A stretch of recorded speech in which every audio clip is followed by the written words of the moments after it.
Okay, Klal Tet. We're now we're almost done actually. Hilchot Lashon Hara, the first volume of this wonderful set of Chafetz Chaim. So Klal Tet, he says the following. Yesh dvarim she'asurim mitam avak Lashon Hara. There are certain things that are not allowed because they constitute the dust of Lashon Hara. So, meaning it's not actual Lashon Hara, but it's so close to Lashon Hara that a lot of people stumble in this. Like the dust, something falls on the floor hard and the dust flies up. So it might lead to Lashon Hara. So it's still forbidden. It's still forbidden, but the Rambam talks about that's still not allowed, but it's not actual Lashon Hara. So he gives us some examples. Kegon she'omer, for instance, if Reuven says, Mi haya omer al ploni sheyeh kemo shehu ata. Who would have predicted that Shimon would be such a tzaddik like he is now? Alright, so what does that imply? That before, yeah. You know, that before, he wasn't such. So the scenario here, you discover that your cousin's new Torah learning partner, whom he describes as intelligent, focused, and serious, is actually none other than Shmuel, your former schoolmate, a troubled boy who was expelled from school. Commenting on how far Shmuel has come is avak Lashon Hara, because your cousin will infer from your comment that his partner has a negative history. Another example, Oshe Omer, Reuven says, Shitku miploni. Let's not talk about Shimon. Eni rotze lehodia ma'era u'mehaya.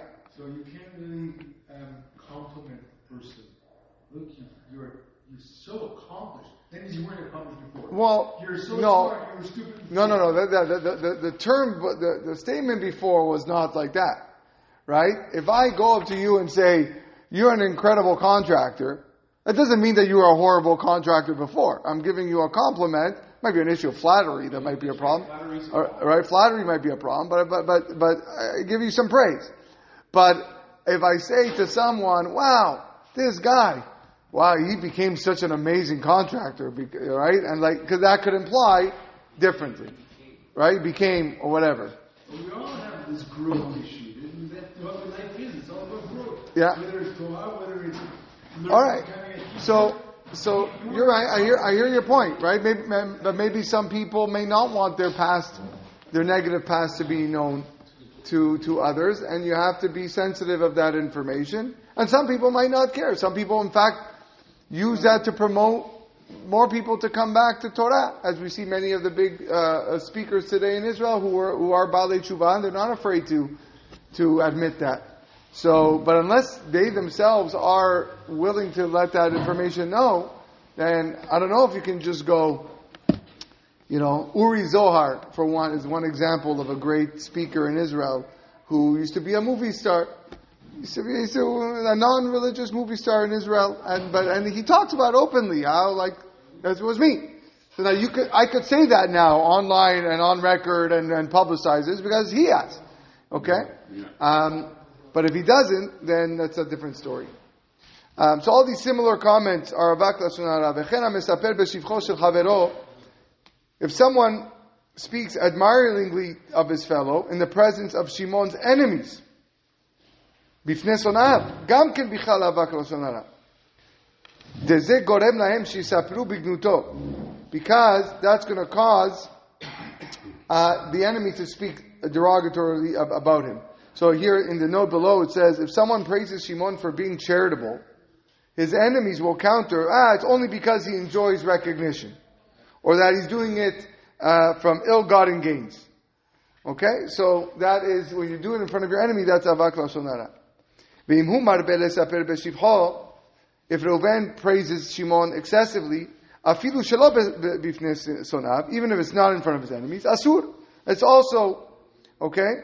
That's going to lead to Lashon Hara. Why? Ki al yedei zeh, through that excessive praise, ragil be'atzmo leganoto lebasof lomar chutz mimidah ra'ah zo sheyesh lo. It's human nature, as a result of that excessive praise, Reuven will disparage Shimon, okay, at the end, to prove his objectivity, saying something along the lines of, Shimon is great, except from this one quality. Okay, so if you praise someone too much, it's going to lead you to say, he's great except for this. Or maybe the listeners will respond and say, Lama tamar bebeshivcho? Why are you praising him so much? He has so-and-so negative trait, he always gets angry, he's stingy, blah, blah, blah, blah, whatever it is. So the scenario B here says, Mr. Weiss introduces a school principal at an affair by speaking of his stellar credentials and intelligence. Without commenting on how well he runs the school, treats the staff, or deals with the children. By omission, Mr. Weiss leaves the audience with the impression that the principal is deficient in these areas. He has violated the prohibition of speaking avak lashon hara. This is a very, very relevant halacha, because everyone's looking for praise, and everybody wants their boss or their peer to praise them. And sometimes you leave something out, it gives the wrong impression to the people that are listening. He says here in the Haggah, we can infer from this that the same halacha applies to any similar situation. If Reuven wishes to speak to Shimon about Levi, and Reuven understands that Shimon is not on good terms with Levi, and therefore Shimon might come to disparage Levi as a result, it will be forbidden to speak with Shimon about Levi, because he knows that it could lead to Lashon Hara. So scenario here says, Reuven is scheduled to appear before a certain Bet Din for a court case, and he wishes to ask Shimon about his recent experience upon appearing before the Bet Din for his own court case. Doing so is forbidden under the prohibition of avak lashon hara, since there is a chance that Shimon lost his case and will therefore disparage the Bet Din in response to Reuven's inquiry. So I want advice how you went to Bet Din. Shimon may have lost, and he's going to say, oh, that Bet Din, now they don't know what they're talking about. So that's lashon hara, avak lashon hara, in going through. These are very important and chashuv topics, and whatever, we have to go through it. Okay, short class today because we're at the time for Avit. Chazak will continue next week.